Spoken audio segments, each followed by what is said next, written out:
It's a very common problem. A lot of these Wall Street firms did not always file papers in with the local registrar of deeds. It's called an assignment of mortgage, and it makes clear who the mortgage holder is. And a lot of times they didn't file these papers properly, so many people, when they try to modify their mortgage or refinance or whatever, they run into all kinds of problems because they can't figure out, the title companies, they want to know who has the mortgage? Who are we paying off? How are they going to get a payoff figure if you can't even figure out who owns the mortgage? And it just goes on and on and on. And instead of more transparency, it looks like we're getting less. Well, I guess we're going to see more in this series, or are you done writing about Goldman Sachs for now? We got a lot of leads in response to this series. We'll see if any of them turn fruitful. But I'm trying to find. I'm following a number of them right now, trying to see where they go. We'll see if we can gin up some good follow stories. Okay, Greg Gordon with McClatchy Newspapers, award-winning investigative journalist, and I mean award-winning, breaking so many important seminal news stories. Thank you so much for spending time with us. We've been honored. Same here. Thank you very much, Alex. Thank you. Take care. There he goes. I'm going to take some final calls here at the end of the show and get into the shooting news. They're still chasing the guy around in Florida. We've got his name. It's up on InfoWars and Prison Planet. Reportedly blasted 8 people. You've got this, which is guaranteed to be a Prozac head psychiatrist at Fort Hood. They're trying to spin into terrorism. It could be that. Could be a staged event. We'll find out later, as Bob Chapman said. It is too early right now for me to sit here and tell you that I have any idea what's going on. I'll tell you this, it stinks to high heaven. My nose is rarely wrong. And it's telling me that this stinks bad. And if we keep seeing more shootings and they turn out to be on drugs or turn out to be Army psychiatrists, or it just very, very suspicious right now. And we are looking at that in detail. Meanwhile, we've got distractions in and around this story. The big talk on the fake conservative stations, they don't want to talk about the global carbon tax treaty. They don't want to talk about all the really serious issues or how the Republicans are in bed with Goldman Sachs and J.P. Morgan and the private Federal Reserve just as much as Obama. No, they're all, we're the conservatives. We'll be back in power in the next year and a half in Congress and we'll fix it all. Yeah, let's see if that happens when they get in. Just like we'll see if it happens when Obama got in. And then when I'm attacking the Republican Congress in a year and a half when they get control of the House, which they're probably going to do, I'll be called a commie again.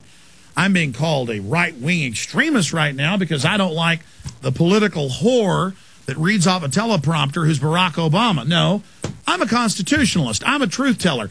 I'm somebody that just tells the truth, lets the chips fall where they may. We make a mistake, we admit it.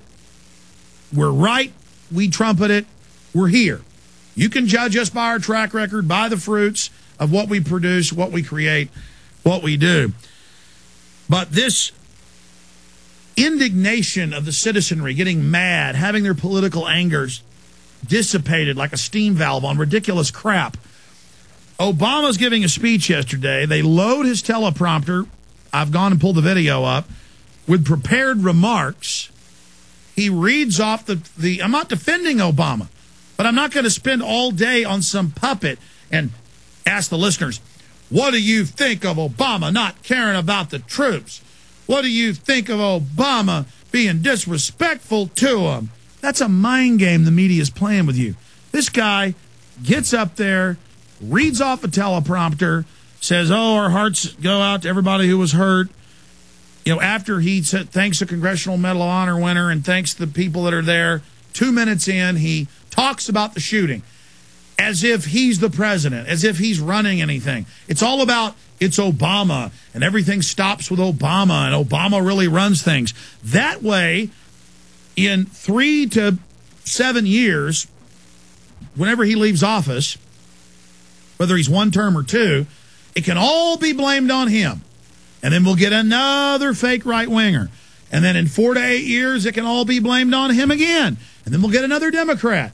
and then we can build them up and tear them down and make it all about how they're making the decision. Obama's making the decision on whether to increase troops in Afghanistan. They've already sent in 2 groups of troops. They've increased it right at 40,000 more. But they make it all about a debate. Will there be more after that? And what decision will he make? Will he make the right decision? It's just all a big theater game. No doubt about it. It means nothing. It means absolutely nothing. Did the media make a big deal about it when Obama's controllers 6 months ago wanted to make veterans pay for their own medical care? No.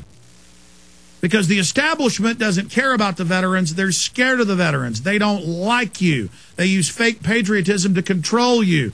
That's why they're banning a lot of veterans from owning guns. Are veterans with guns dangerous? You bet they are.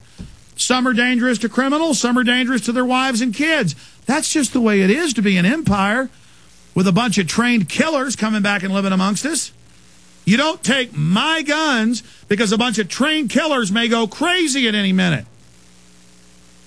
And you sure don't blame the whole military because a small percentage of them are going to go cuckoo for Cocoa Puffs and fly over the cuckoo nest. That's why I've got my guns. Some crazy vet goes running around trying to shoot a bunch of people. I'm going to go out and deal with them.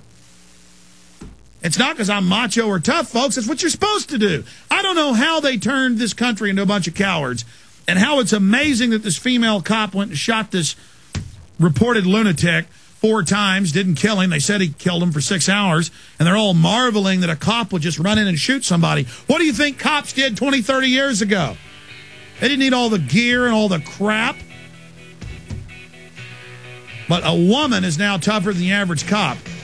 And I just don't even know what to say about it anymore. It makes my head spin that at every other major shooting, 2, 3, 4 hours, they make the cops wait while the shooter runs around killing everybody.